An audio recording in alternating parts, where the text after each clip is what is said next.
السلام عليكم ورحمة الله وبركاته. ولا ليك ملك الدنيا كجوكتان ومركا لي فيديو عصب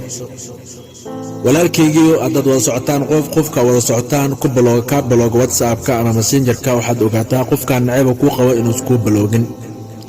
وعقوب بلوغي تهاي إنه حكم يبوق دحدين دحيالا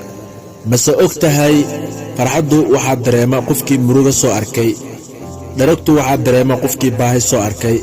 جعلكنا واحد دريما قفكي قلبي جب سو أركي ولا على مدهن هذا سكو أركتو نفس هذا ugu inaad ku guuleysatay raaligelinta Allah ko dulqaadka markii aad dhibaataysan tahay labo inaadan ka walwalin arsaaqdaada oo aad isku haleynayso Allah saddex adeecida waalidkaaga oo in aadan iska indhitirin rabitaankooda ee samir inta lagu jiro dhibaatooyinka iyo waqtiga adag ee ka walwalin noloshaada mar walba taladaada u dhiibo Allah mar walbana ku dadaal dhageysiga quraanka